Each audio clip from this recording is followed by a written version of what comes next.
under the Open Meeting Act to hold a virtual meeting.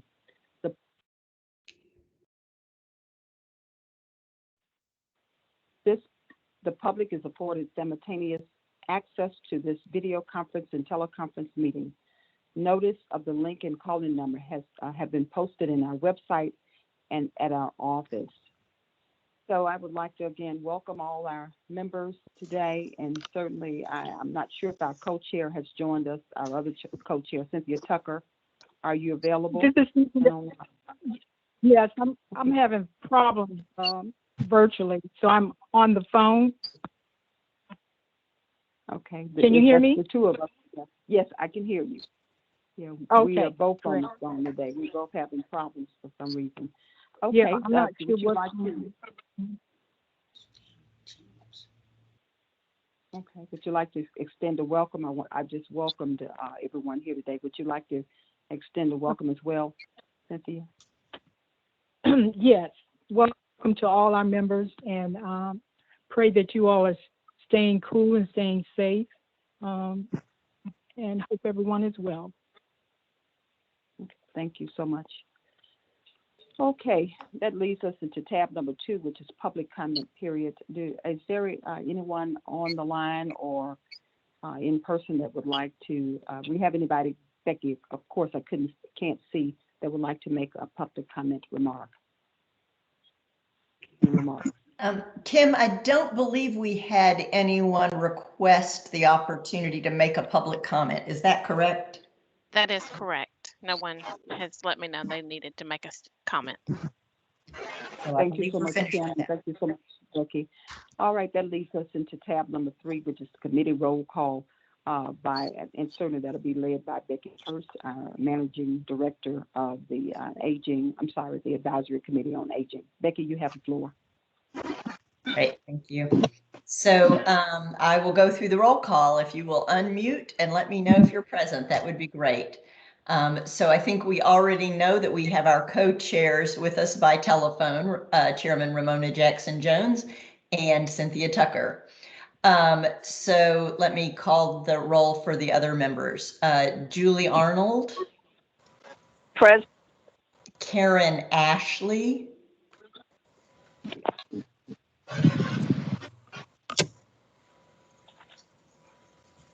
We still have on this list Susan Bentley, but I believe her term has ended. Deanne Bonner.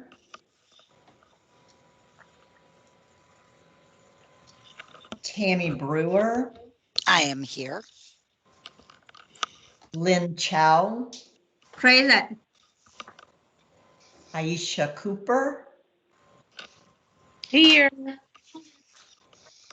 Annie Copeland, I believe, is ill and unable to join us. Brandy Hackett. Present. Darlene Kimes. Here. Liana Leviton.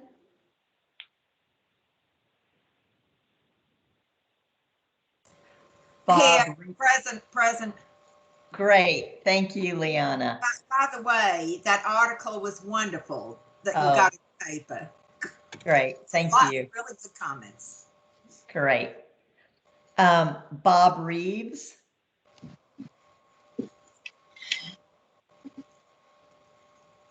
Lois Ritchie. I'm here. Mildred Schmeltz.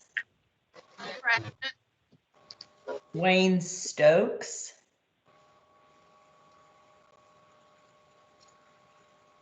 Richard Sylvia. Hi, good afternoon. I'm here. Charmaine Ward Milner.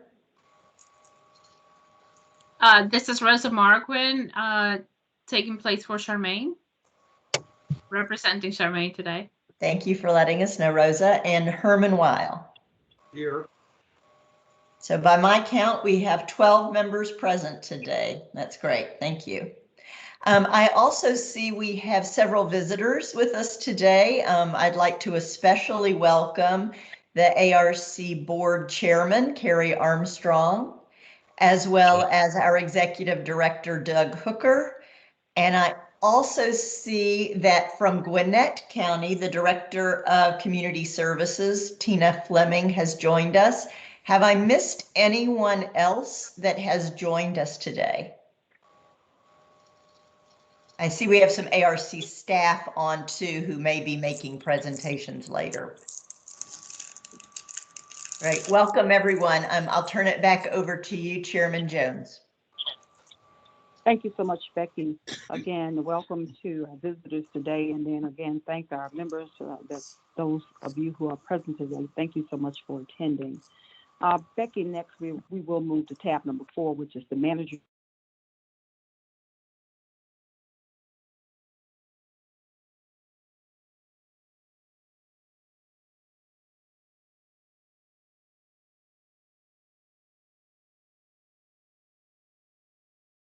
A number of things to observe that, including the update that we're going to be providing to you today, the presentations around our response to COVID, as well as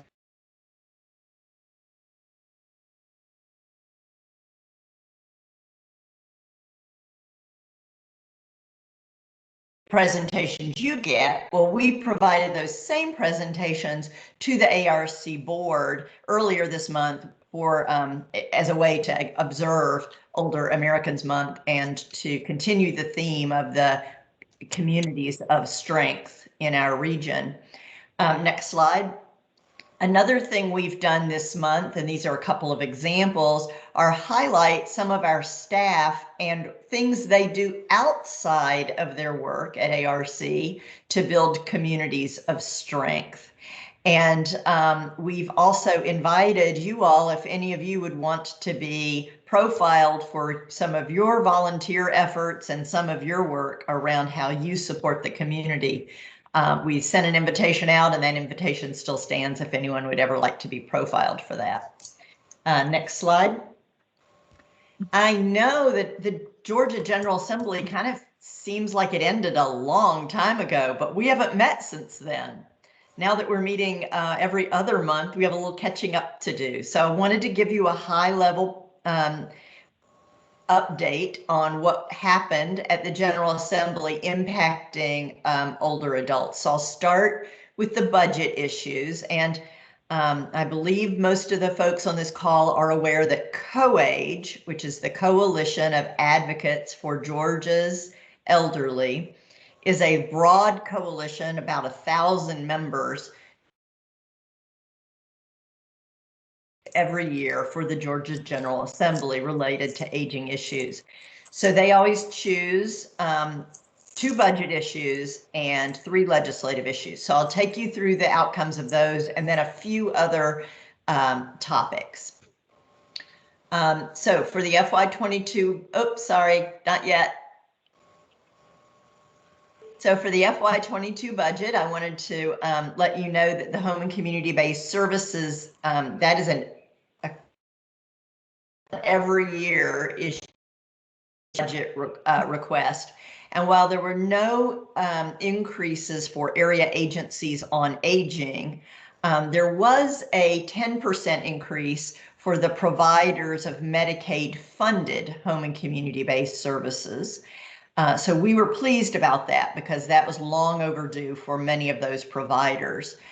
We weren't as pleased about not getting an increase at the AAA level, but the rationale was that because we were receiving stimulus funds from the federal government for COVID, that those funds were helping to expand home and community-based services. And so the state was waiting to see the level of federal response we got and whether there would be gaps to fill. In addition, we were pleased to see that there were increases in funding for adult protective services and public guardianship. Both of those are at the State Division of Aging Services, but they're important pieces of the puzzle when you're looking at services to older persons in our community. The other issue was behavioral health and housing. And as this committee has heard multiple times, we at ARC have developed a quite successful behavioral health coaching program or service. And that service has been sought after by other parts of the state. There hasn't been dedicated funding to it. We've had to find other funding sources for it. So for the first time, the state decided, the General Assembly decided to use state dollars to expand the services that we've developed in ARC to another region. And they put in funds, the House actually put in funds for that service to be provided in Tifton and Albany.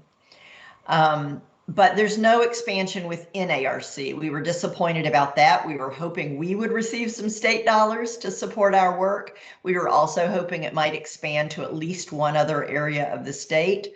So, you know, it's half full, half empty glass, right? The half full part is there's a line item in the budget, and that's great. And that's something to build on.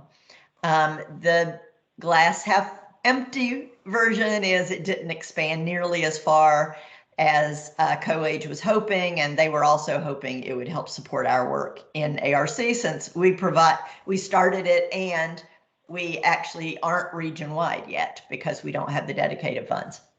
So it's a mixed bag, but we still see it as a first step. Next is these three items: coroner notification and disaster planning, equity, and telehealth for dentistry were the three legislative COAGE issues. And coroner notification and telehealth both were delayed. So those bills didn't go anywhere this session. They're still alive for 2022 because it'll be the second year of a 2-year session. So there's some hope those may move next year.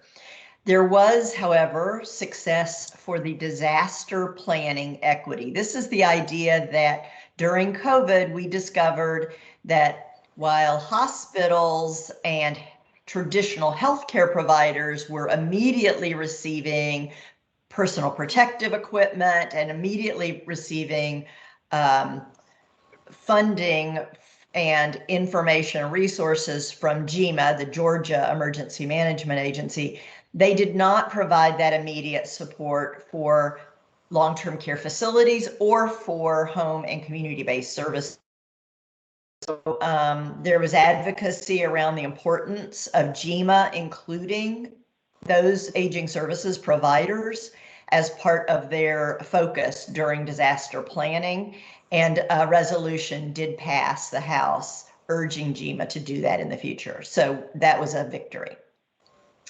Next, I will take you to a few bills that were not COAGE priorities, but they are things that popped up during the session. There was a bill, hotly contested bill, you may have read about it in the newspapers, around hidden cameras. That bill did not pass, and most advocates saw that as a victory. The visitation in hospitals and long-term care facilities, that bill did not pass. And aging advocates mostly saw that as tragic, that there weren't some protections for visitors to come in to make visits. Certainly COVID made that obvious, that there was some, balancing the visiting and the social isolation with the COVID was a real challenge for lots of folks. And there was hope that there would be better clarity on that, but it didn't pass. Elder abuse cleanup bill, that did pass, and so that was a victory.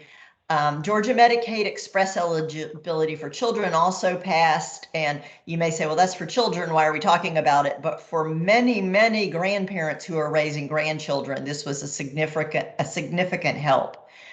If you want more information about any of the legislation, I've put some links here for you. COAGE put together a very good video that explains what happened and explains how COAGE works and how to submit issues for the future. So if you get a chance, watch that video. It was quite good and a helpful overview. So those are the updates I have. I will say that we are, just to let you all know that we at ARC are not back in the office yet physically. We are making plans to do that. My picture behind me actually is of our office, but it's a fake picture. We have been working very hard on our plans for reintegrating into the office, but our work has continued without a hiccup remotely. So I will turn it back over to, I believe I turn it over to Chairman Tucker to Cynthia Tucker for the approval of the minutes. Yes, thank you, Becky. Hello, can you hear me? Yes, we can hear you. Yes. Okay. Thank you, Becky, for that presentation. We are now at Roman numeral 5 on our agenda, which is our first action item A, which is approval of the minutes from our March meeting. The minutes were sent out on May 19th by Kim Yon, and hopefully everybody's had an opportunity to look at them and review them. So at this time, I'll ask, are there any noted corrections that need to be made? Hearing none, I will entertain a motion at this time to accept the minutes. And when you make the motion, if you would state your name for the record. So at this time, I'm entertaining a motion to approve the minutes. I make a motion to approve the minutes, Leona Leviton. I'll Thank you, second Leona. Lois Ritchie. Okay, Lois is second. All in favor? Then properly moved. Aye. Aye.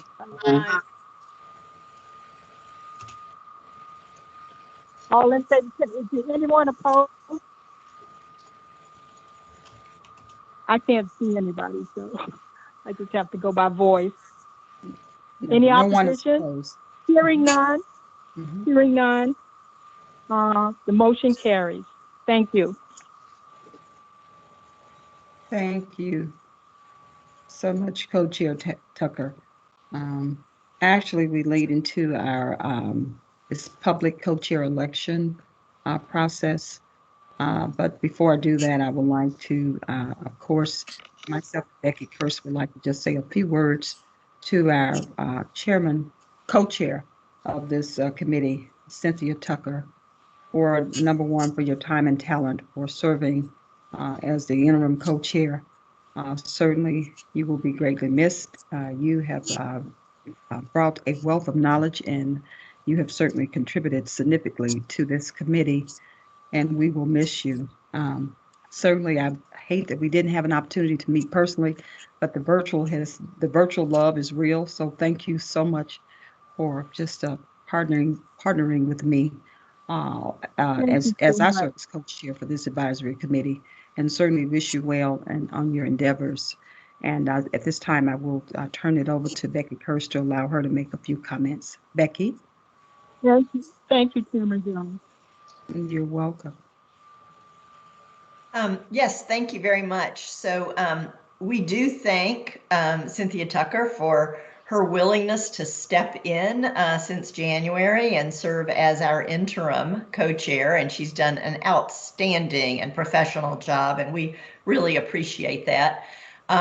Thankfully, Cynthia's agreed to stay on the committee, so we won't lose her expertise. We just won't be able to rely on her as co-chair.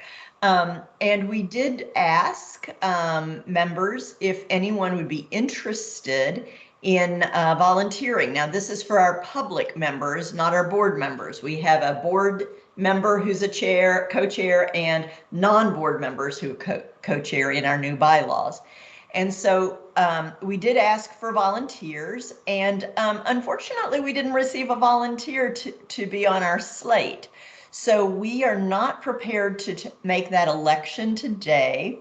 I have two requests of you all.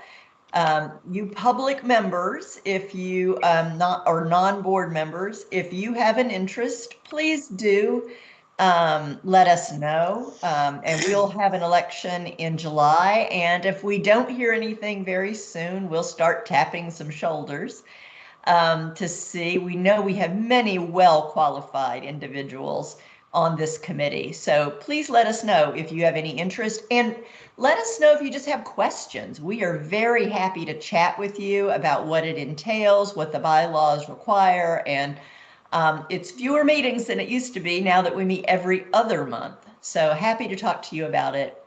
And we will plan to hold our election in July. So after this meeting and until the July election, we will have our esteemed chair, Chairman Jones, leading the meeting solo for at least one meeting.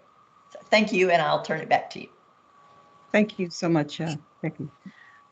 All right. Well, with that being said, we will move to tab number 6, and we have the board committee portal, and that will be rendered by Elizabeth Sanford. Are you on the line, Ms. Sanford? Yes, I am. Thank you, Chairman Jones. Okay. You have Greetings to everyone, and thank you for the invitation to attend and participate in your meeting today, particularly focusing on the board committee portal, which you were introduced to. I'm going to just share my screen. In Kim Yon's link today, in her letter today, they sent you the agenda. So I am going to just take a minute for those who can see their screen, and apologize for anybody who's had internet problems. We would be happy to meet with you afterwards and show you any features that you may not be able to see. But here, when you clicked on your link, you were brought to the new Enhanced Advisory Committee on Aging page. We're currently in a soft launch of some website enhancements that have been particularly designed to improve the experience on the website for our board members and committee members.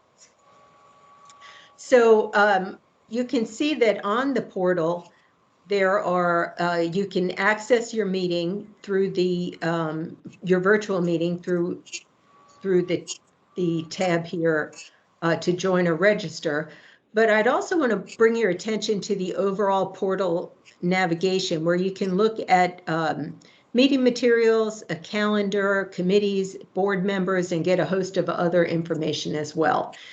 For public members, this is where you will be brought with this page that focuses on the committee, and you'll be able to access the interactive meeting agenda. So rather than having to download all the presentations and look at them in that manner, you can actually click on, I've called up, for example, Becky Kurtz's manager's update. You can look at it, scroll along with the presentation in your portal. In addition, you can go back afterwards. For example, Becky talked about being able to access some of the materials afterwards and click the links. You can say, oh, the manager's update had additional information. Let me just check and go to your site and click on it right from here.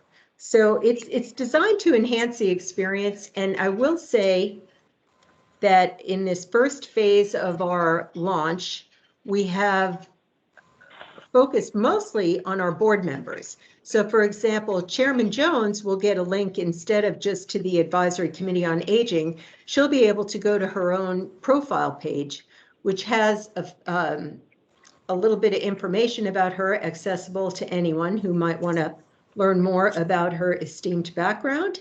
And then she's able to go down and see her personal meeting calendar for today and any other day. And again, this brings you right to your meeting materials and should be make things easier to navigate when you're operating online. So that's the extent of what I brought with me today, Chairman. If anybody has any questions or would like to get additional information, I'd be happy to entertain that. Thank you so much, Elizabeth. Again, Ms. Sanford. Are there any questions for Ms. Sanford? And by the way, great presentation, and thank you. I love it. It's a seamless process. It would allow us to be more efficient. And so this is certainly a 21st century introduction, and I will make a point to use it. Are any questions for Ms. Sanford? And I do see a few hands raised, and it may be something related to the previous items that we discussed, but let me just, let's address Ms. Sanford first. Any questions for Ms. Sanford regarding her presentation? Yes, this is Herman Weil. I did have a question. Okay, Herman, I hear you. If you could just speak up a little louder. Yes. Can you just, at some point, send us, sort of the generic URL for how we get to this thing, so we can, I know we got it today, we got it in the context of this meeting, but if you could send it to us so we could save it as a favorite or something, I'd appreciate it. Absolutely, Mr. Weil. I will do that. It's simple in that it's on the ARC website, and I'll send you directly to the ARC board committees area where you can tap into the portal.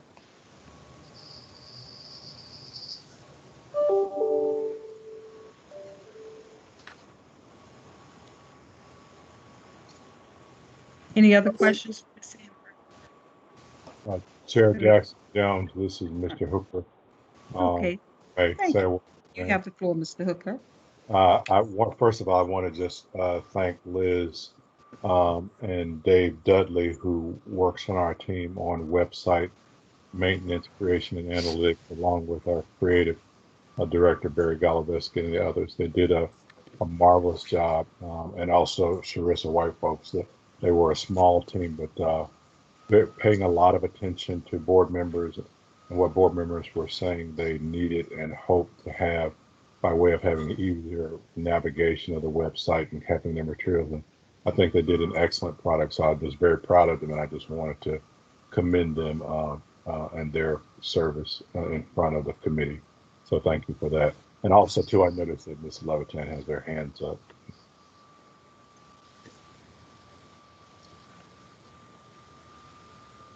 You're on silent, Madam Chairman.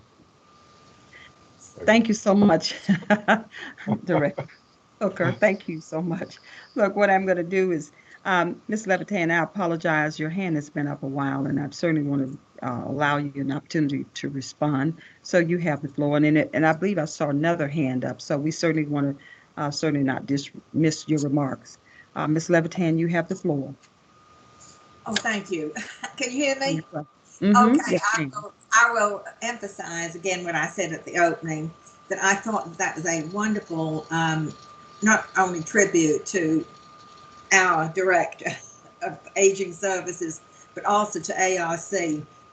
And I got many calls, and people just are not aware of the work that ARC does with aging. They seem to look at it as planning and roads and, all those other things. And I try and explain that this happens to be the largest component part.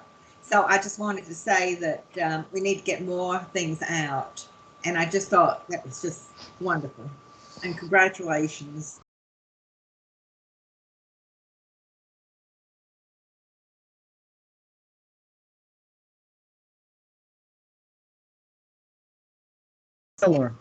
Of this and the backbone of this committee, and we could not move without her. So we really appreciate what you and Kim Yan are doing to move this committee forward. Any other? I think I saw a hand up earlier. Any other hands? I certainly want to be respectful. Okay, if not, we're going to move on to our next item, which is tab B under 6. It's number item B, should I say, under tab 6. And it's the regional snapshot, and it's Maria. And Maria, I apologize, I don't want to ruin your last name. So it's, if you could it's Maria, and if you could state your full name when you take the floor, I would greatly appreciate it. Yes, thank you so much for having me. I'm going to go ahead and share my screen now. Give me one moment, please. Mm-hmm. Maria, while you're doing it, how do you pronounce your last name? I want to certainly be, again. Yeah, so my name is pronounced Maria Sotnikova. And yes. Is everyone able to see my screen right now? Yes, we can. Great. Thank you so much. So I work in ARC's research and analytics group. And every year, the research group compiles and releases a series of data reports called regional snapshots. For Older Americans Month this year, the research group has created what we're calling the Aging Snapshot. And this is a series of slides looking at the data trends within the older adult population in Metro Atlanta. Now, what I'm about to show you is very heavy on numbers and is basically a recap of the information I presented at this month's ARC board meeting. So if there's anything that I'd like you to take away from this presentation before you tune me out, it's this. Number one, the Atlanta region is relatively young. But number two, the older adult population in the region is forecast to grow more than any other age cohort combined by 2050. Third, the COVID pandemic has really disproportionately affected people 60 years and older. But fourth, the results from the 2020 Metro Atlanta Speak survey show that older adults are more optimistic in their views of the future. So first, we are going to talk a little bit about demographics. Since 1970, the median age in the Atlanta metro area has increased 10.5 years. This means that the median age in the region has grown faster than the national average, as well as all peer metros except for Washington, D.C. Also, the percent of the Metro Atlanta area that is 65 years or older has increased significantly since in the last 50 years. The greatest increase in this age cohort happened between 2010 and 2020, and during that time period, it outpaced all peer metros. So where do older adults tend to live? Well, there is a neighborhood nexus map for that. Here you will see a map from our new data nexus portal, and the darker blue shades on this map indicate where a greater proportion of residents are 65 years or older. So, as you can see, the Atlanta region is relatively young. But that might be changing. So let's talk a little bit about some population projections. According to Woods and Poole, the median age in the Atlanta region is projected to rise even higher to 39.4 years by 2050.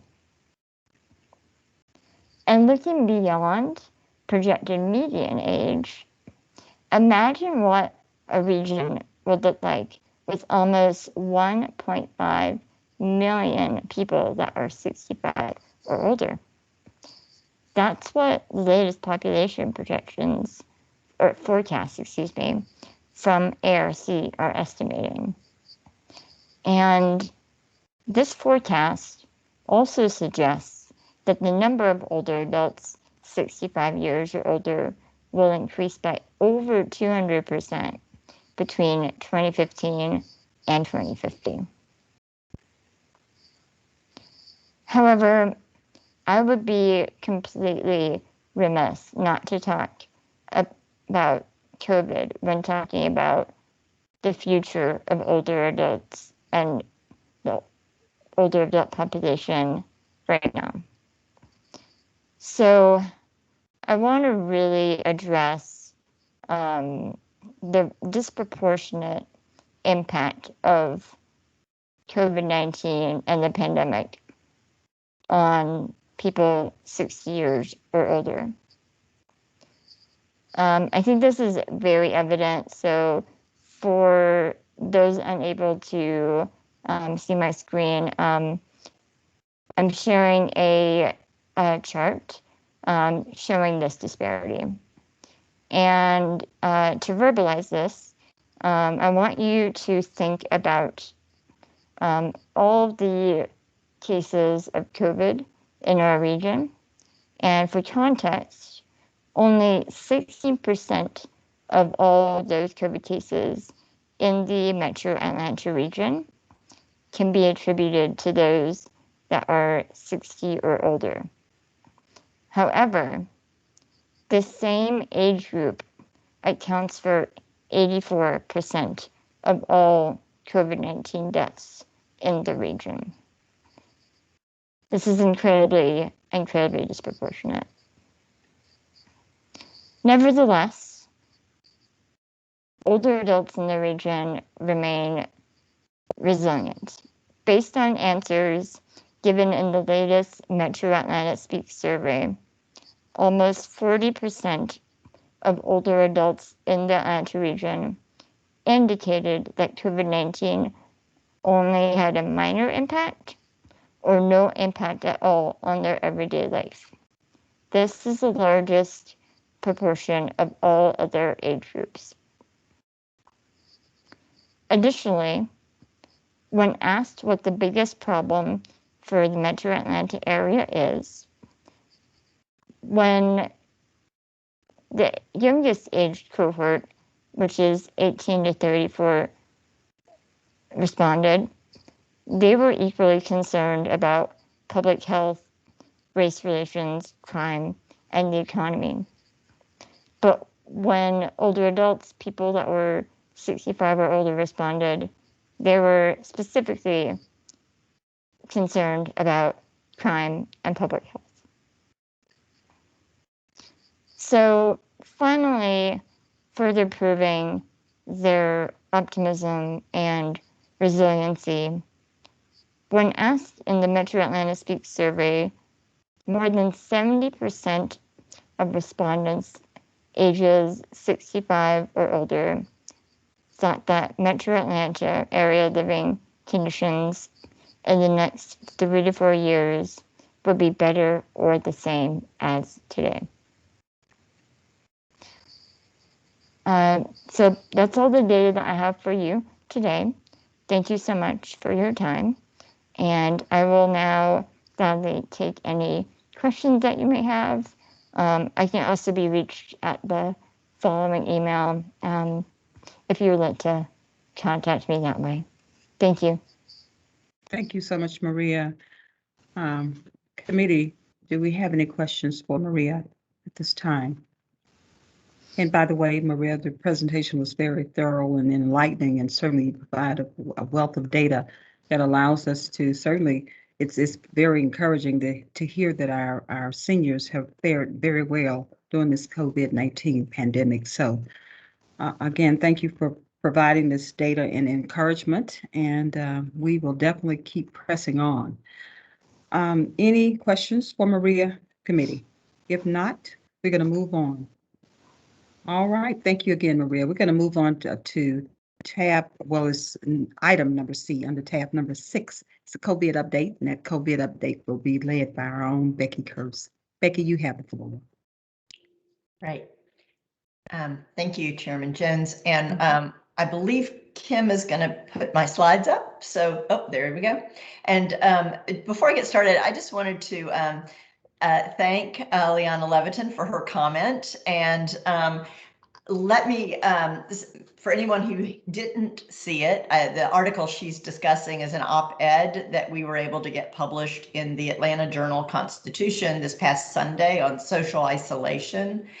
and older adults. And so I will make sure that we send out the link to that op-ed for any of you who didn't see it. While I appreciate the comments, I have to say, you know, I probably did the least amount of work on that and had a number of people who contributed. So just a quick shout out to Aixa Pascual, who is with our with our strategic relations group. She did a lot of the writing, and thank you to the whole strategic relations group and the research group for the contributions they made, as well as our staff in Aging and Independent Services who have developed a number of the recommendations. So, you know, it takes a village to pull that all together. And so we really appreciate everyone's help. So I want to give you a different perspective. Maria gave you a lot of numbers, and I'll give you a few numbers, but I just want to give you a perspective from our services side, what it has looked like over the last year or so since we've been living with COVID. Next slide. This slide will look very familiar to you since you just heard from Maria, so I'll skip that. She basically made the point very well that COVID-19 has had a disproportionate impact on our older populations, especially in terms of the deaths suffered. So through COVID, our group faced numerous challenges, and the clients we serve faced numerous challenges. And they fall into these categories, and we're going to talk about each of them. So we'll go ahead and move forward. The first one is the challenge around up-to-date information. In response to the changing needs for up-to-date information and what resources are available, and that is ever changing, our Aging and Independent Services group quickly shifted our messaging to the public. Next slide. We did that through the ways that we provide information and resources to individuals when they contact us, as well as how we provide information on our website and on social media.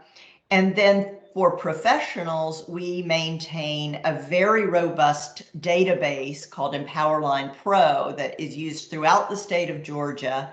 And that required regular updates because resources and what's available and who qualifies changes constantly. And in fact, we've also started a weekly e-blast, an email blast out to partners to say, here's what's new, especially as it relates to COVID. Next slide. So to reiterate what we were talking about with the op-ed, isolation and loneliness have been significant challenges to the older persons in our region. With most senior centers and other in-person community activities closed, we've seen significant increases in social isolation. Some clients and caregivers have been declining services that normally would have come into their homes because they were afraid of contracting COVID. As a result, we and our grantee partners, so those are our county-based agencies as well as our nonprofit grantees, have seen 21% fewer clients except in home services than we saw in 2019. Next slide. And we know that social isolation is dangerous. We knew this before COVID. It's as dangerous as smoking 15 cigarettes every day. Next slide. In response to these social isolation challenges, ARC did several things. For one, we created a new service called One-to-One. That's our telephone reassurance service where we pair trained volunteers with isolated older persons who want to be checked on regularly. And that has been very, very well received. We've also shifted some services to virtual platforms. So we've shifted our educational presentations that our AmeriCorps senior volunteers give to online presentations. And our Living Well workshops, we've done both telephonically and virtually through computer. We've also been expanding our behavioral health coaching service. We've received a few grants that have allowed us to expand that. We were talking about it earlier with the legislative updates. Still no designated state funds for it, but we have been finding some grant funds to continue to expand services to residents in low-income housing communities, as they have told us about the behavioral health toll of COVID on their lives. Next slide. In addition, I just have to give a shout out to the county-based agencies and the nonprofit partners in our region. They have really been doing a tremendous job in shifting their approach by providing online classes, by providing outside activities like parking lot bingo, by doing wellness checks by telephone. They've really been a critical connector to older persons in our region. Next slide. Another challenge we've become increasingly aware of is the exhaustion of our caregivers. COVID has exhausted most caregivers, and that's due to a range of factors, whether it's the loss of in-home services, financial strains, additional family caregiving needs, worries about becoming infected by COVID themselves or for their loved ones, and their own social isolation. Our grantees have been challenged to support these caregivers. Some of our agencies have limited their employees and have said, we don't want our employees to go into people's homes to protect them from COVID. Other providers have had a real difficulty hiring and finding adequate workforce. So those have been additional challenges that have impacted our caregivers.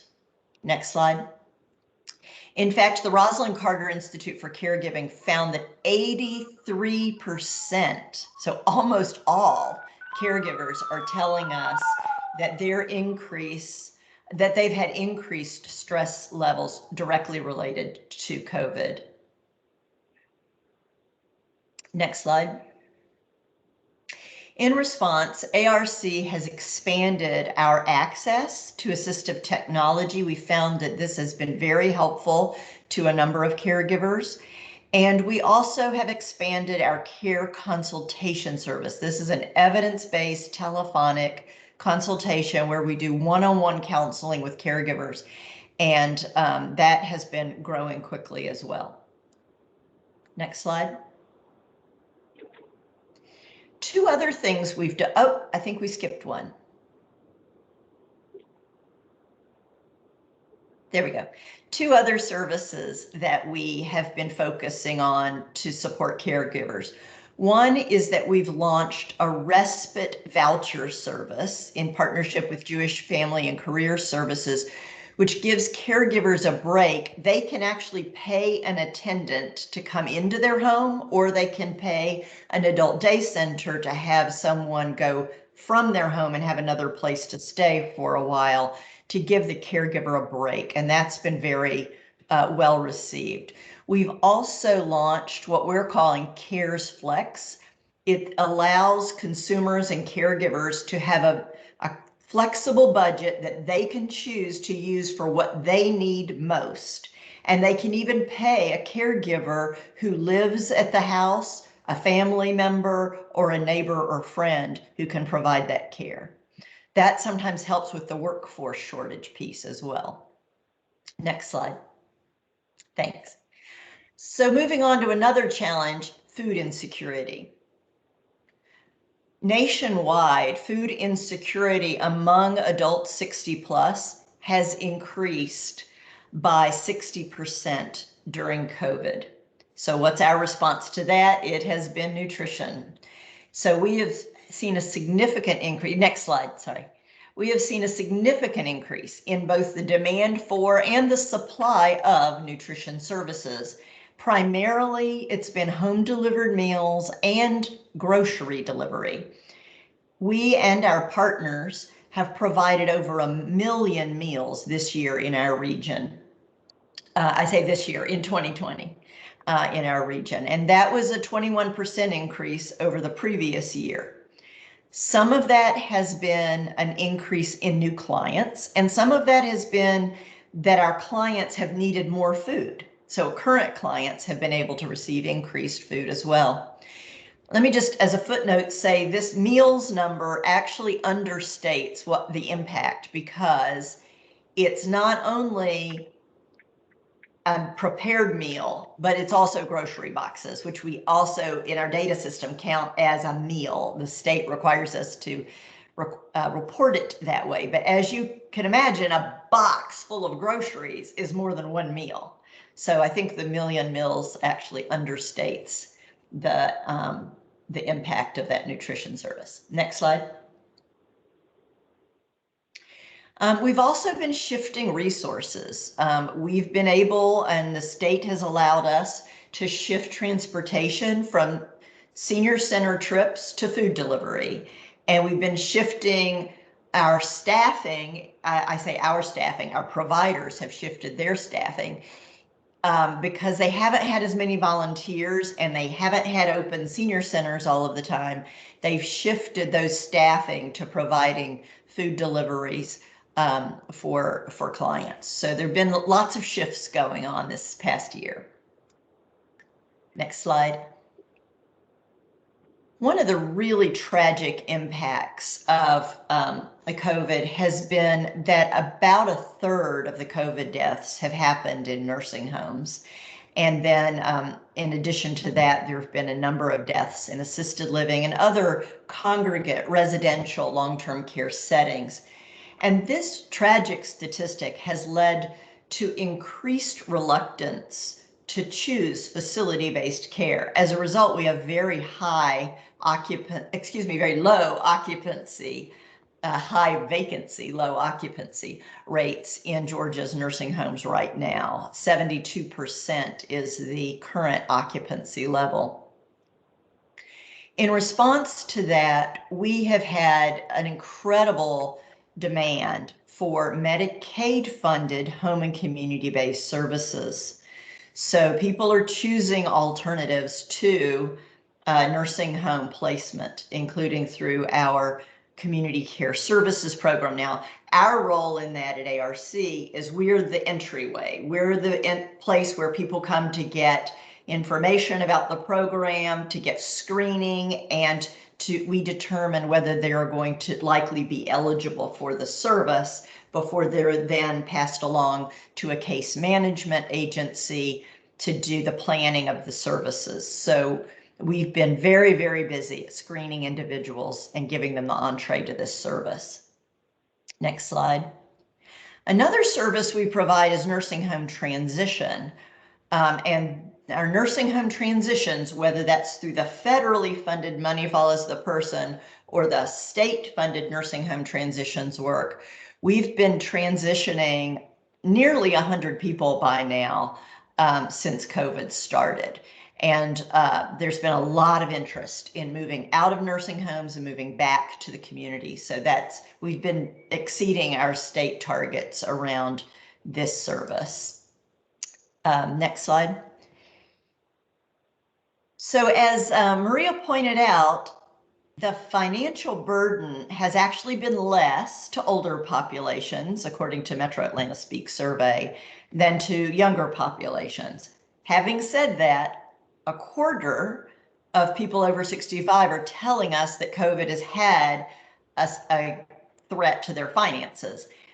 And our contacts asking us for help with financial assistance have gone over 71% an increase. So we've seen a real impact of people reaching out and saying, I really do need help with financial needs being met. Next slide. And so in response, we created a new service that we provide both at the ARC level with our information counselors And a number of our grantees have also started providing this service with ARC funding, and that is called material aid.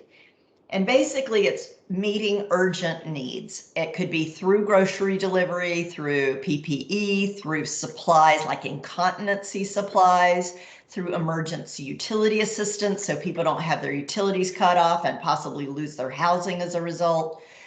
So that has been a new service for us and one that's been very needed during this time of COVID. I'm now going to shift to sort of the silver lining of the cloud, and that is to let you know a little bit about the generosity and the opportunities that we've seen coming out of COVID. First, before any federal funds made their way to us, and this is a review for many of you who've heard us go through this journey before, but before any federal funds were able to make their way to us, we had a couple of donors who reached out to us and said, we want to help. And so we accepted some funding immediately, and then we also matched other donors to partners who could utilize their funding. So it didn't all come through us. Some of it was just being a clearinghouse and matching funders to needs. Next slide. So far, we have received about $8.3 million in federal funds to expand COVID relief efforts, and that's about a 30% increase in our typical budget for aging and independent services. Next slide. Looking to the future, on the horizon, we're expecting 2 more grants. We have not yet received them, and we're expecting it will probably be in July before we see these funds when we have a new fiscal year starting. We're looking at $1.3 million in supplemental funds for nutrition services. And then the American Rescue Plan Act, we still haven't received the allocation for that, but we're anticipating that that funding will be at least as big as the CARES Act. So we're expecting a pretty significant increase from those funds. We also have been told those funds will be available to us for at least 2 years, maybe 3 years. So that will give us a little bit of time to not have a cliff where people have to fall off service when the funds end, but hopefully help us even out the services and not have anyone be quickly dropped from service who needs services. Next slide. We learned some really important lessons through COVID. Flexibility is a word we've used many, many times. It has absolutely been a key to our success. We've needed to be able to have person-centered services that give clients options and families and caregivers options. We've needed federal and state policies to give us the flexibilities so that we could provide grocery delivery instead of only prepared meals, or how we provide transportation. They've provided the flexibilities in policy that we've needed to meet these needs.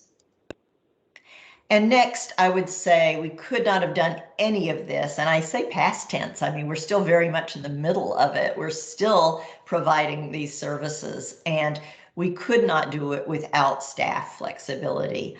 Almost all of our staff work virtually, and those that don't work virtually are at home, are field-based and working out in the field. We had a great track record before COVID of using remote work and using telework. So the shift wasn't dramatic for everybody, but the shift to your reality at home certainly was dramatic for many, as children were at home, or elder care needs changed, or other dynamics in family life have changed our work environments. I'm so grateful that our ARC leadership, our executive director Hooker, and our board and our executive team has been incredibly supportive of what we've needed to be successful in working flexibly and virtually. Next slide. The theme, again, this year for Older Americans Month is Communities of Strength. And boy, did we see the resiliency of older persons. This is a national statistic showing that it's the older populations that are coping much better with the impacts of COVID. And that is despite the horrible impacts we've seen on deaths and hospitalizations from COVID. But for those that have survived COVID, the resiliency is phenomenal. Next slide. We've also seen older people in our region taking precautions. They are the population that has throughout COVID been the most likely to wear a mask at all times, or at least most times. And they've been taking care of their health and the health of the community. Next slide. And older persons are getting vaccinated. Look at this. In our region, the 65 plus population is getting close to 90% being vaccinated. That's really impressive. Older persons were the first priority to have access, but the future is really looking bright for decreasing the toll of COVID for our older population. Looking forward, we think there may be some opportunities for us at ARC to have an even greater role to catch those still unvaccinated people and getting them access to vaccine. And we've been partnering closely with public health in making sure that every homebound client gets an opportunity to get their vaccines in their homes. The very last thing I'll share with you is the silver lining about policy. We are expecting that federal policy in the future will learn from COVID. The American Rescue Plan Act already showed us that there's plans to increase Medicaid home and community-based services as well as Older Americans Act. There's discussion in the American Jobs Act of home and community-based services being part of an infrastructure.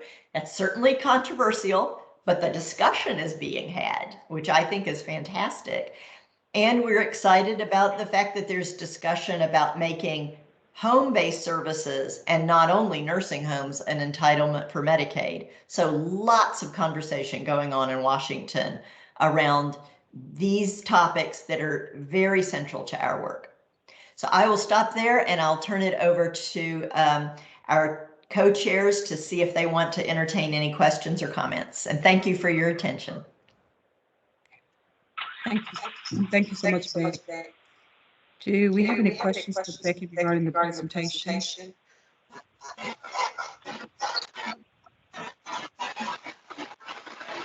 Becky, I'd just like to say thank you for providing all the information. I do see Darlene Kimes. Ms. Kimes, you have the floor. Thank you so much, Madam Chair. I just want to say this has been a wealth of information that we need significantly to and help us get our arms around the information of the staff, the work of the staff and the ARC Commission. I'm grateful to Elizabeth for having produced a technology product that would give us an opportunity to sit back, go back through the documents, review them, wrap our arms around it. And I want to say thank you to Becky for such a great presentation. Oh, thank you, Darlene. Appreciate that. Thank you, Mrs. Kimes. Any other comments from our committee? Thank you again, Becky, for such a wonderful presentation. And in fact, all the presentations have been been very beneficial today. And would like to take the time to personally thank Washington, D.C., and should I say our president and our Senate and Congress for stepping up and providing CARES Act and the American Rescue Plan Act. We would all be in a different place, particularly our seniors, if this money was not available to support the efforts as we go forward. And hopefully one day we will see the end of the tunnel. We'll reach the end of the tunnel with this COVID coronavirus pandemic. With that being said, certainly I want to yield to our co-chair, Cynthia, and see if you have any questions or you would like to add or anything. Co-chair Tucker, Cynthia.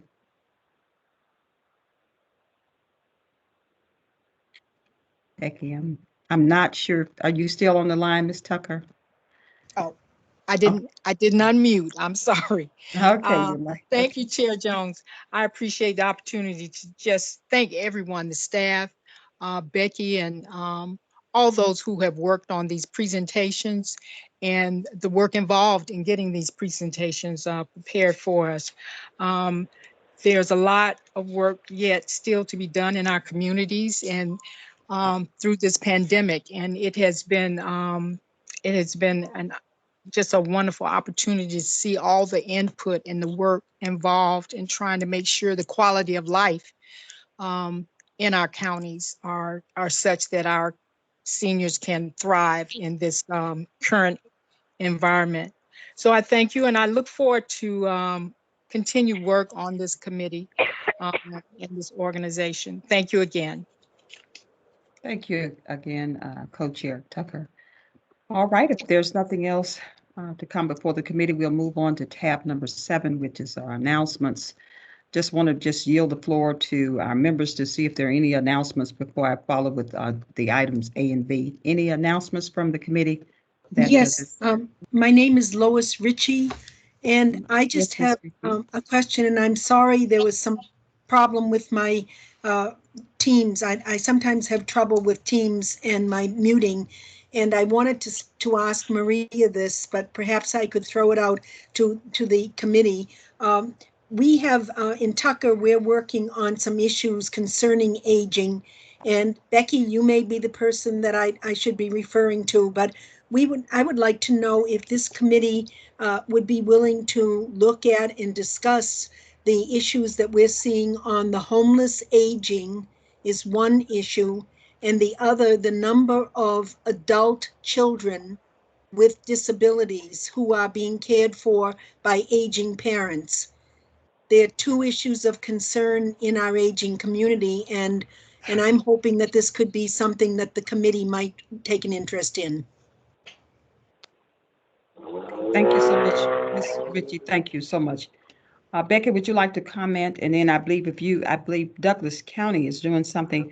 We had a grant that we certainly received to certainly address homelessness during this COVID-19 as it relates to our seniors. And Becky, if you could expound on that grant, and I know some other counties might have done as well, but I wanted to just bring that to your attention. If you could, Becky, you have the floor. Thank you. Lois, thank you for those suggestions. And we would love to have the opportunity to provide a more in-depth conversation on those topics. So maybe it would make sense for us to follow up with you, Lois, and work on some presentations on those topics in future committee meetings. Would that be okay? That would be very welcome.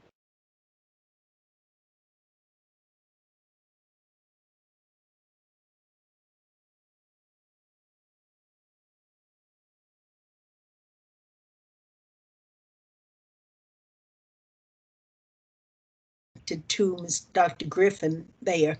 So we've been looking around, but I think it would be interesting to see this committee address what I'm seeing as a major concern in the Atlanta area.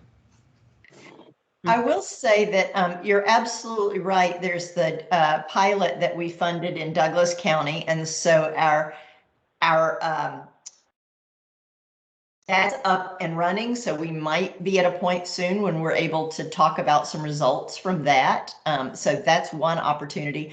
The other opportunity I'm thinking about is because of COVID, there was what's called the Healthy Hotel, which was a place in downtown Atlanta that housed persons who were homeless but did not have COVID, but they wanted to find a place that was safe, right? So that they didn't get COVID out on the streets.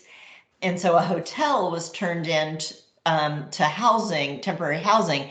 And for the older adults in that community, we were pulled in to help them find long-term housing. So we could maybe talk a little bit about that project as well. But that's a little unusual because of COVID. But I think the Douglas pilot is something that we might learn a lot from, because that was not just related to COVID. It was pre-COVID that we were planning that intervention for nutrition services for homeless older persons. Yes. Yeah. Okay. Chairman Jones? Yes. This is Cynthia. I just wanted to announce in DeKalb County, matter of fact, at this very day, this very hour, there's an announcement being made that a memory cafe is being established at the Lou Walker Center. For those that are not familiar with that term, that's a setting where people going through various phases of Alzheimer's and dementia can meet, a location where they can gather and have conversations and social activities. So I don't have all the specifics. It's being established through the Human Services Division and Office of Aging at the Lou Walker Center. Like I said, the announcement is being made as we are meeting as well. Very good. Congratulations. That's another step forward to support our seniors. Thank you. I'm going to ask if everybody could mute their microphones. I can hear sounds like our firemen in one of our counties are at work. Thank you so much. Well, if there's nothing else to come before the committee, I would like to announce that on tab, our item A is our next ACA committee meeting is July 28, 2021 at 1 p.m. So we look forward to you attending. And also an item B is our ACA application deadline, which is May 31st, 2021. But certainly before we adjourn, I would like to take the time and on behalf of our Advisory Committee on Aging, would like to thank our Chairman Carrie Armstrong for being here today, and also our Executive Director, Doug Hooker, for taking the time out of your busy schedules to be with us today. And Chairman Jones? I see a hand raised. Yeah. Someone has their hand raised and I can't see, but you have the floor. Is that me, Chairman, or is it somebody else? I noticed there was a committee member that had a hand raised. Yeah. This is Tammy Brewer. I did have my hand raised. I can't wait for after Doug, though. No, I let the committee speak first. Go ahead.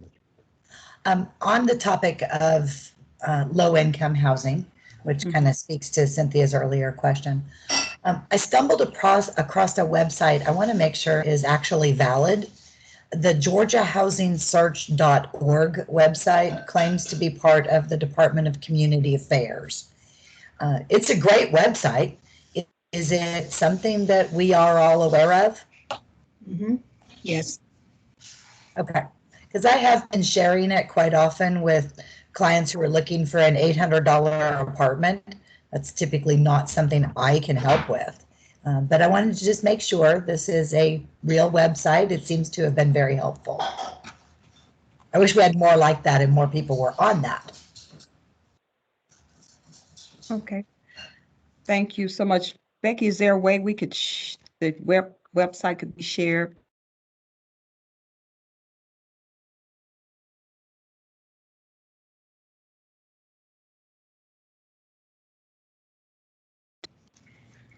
All right. Any other comment, Ms. Brewer, before I yield the floor to Mr. Hooker? Okay. No, thank you. I yield. Okay. Thank you. Executive Director Doug Hooker, you have the floor. Thank you, Madam Chairman. I just wanted to bring to the attention of the committee members that for those who are aware, I have announced my retirement, which will be the end of March next year. Chairman Armstrong has set up a search committee, and as a part of that process, he's asked a staff member to be a member of the, and he has selected and requested Becky Kurtz to do that. So I think it's a great honor. Becky's experience, her wonderful judgment, her wisdom, I think will be a great help to the board members who compose the search committee as they go about that process. So I just wanted to let the members of this committee know that their staff liaison was chosen for that honor to represent the staff as a part of the search committee process for the next executive director. Okay. Thank you so much, Executive Director. Certainly, this is bittersweet for me. You know, I don't like to talk about it, but I know it's exciting for you. I know, we wish you well. in your endeavors, but we have some time left. So you said March, so we have some time. Yes, So ma'am. thank you. Committee. Chair Jones, can I just reiterate that application deadline, just to make sure Yes. everybody understands that Yes. we do have a few vacancies on this committee. And so again, this is for public members. The non-board members, just a reminder, board members are appointed by Chairman Armstrong and non-board members are appointed by Doug Hooker. And in order to be considered as a public member, submitted, and everybody who's on this committee who's not a board member has submitted an application previously, and we'll remember how that works. But do spread the word if you'd like, if you know of other people who you think would be strong contributors to this committee. The deadline is Monday, and then we will be we'll be screening those and sending them on to Doug Hooker for his recommendations. So, or recommendations to him to appoint. So just wanted to make sure folks know to spread the word between now and Monday. That's the deadline. Thank you so much for letting me have that. And thank you to Doug Hooker for your comment. I appreciate very much the honor of having Chairman Armstrong choose me for the search committee, but boy, is it sad. No, it's not sad yet. Yeah, it is. We have a little time, Becky. Yes. Okay, well, thank you so much, Becky, for those comments. And if there's nothing else to come before the committee, we give you the gift of time. It's 2:20. I believe we're about 10 minutes ahead of schedule. So with that being said, if there's nothing else to come before this advisory committee on aging, this meeting is adjourned. And thank you. Have a good day, everyone. Thank you all. Well done. Thank you. Thank you. Thank you for a great meeting. Thank you. Yes, absolutely.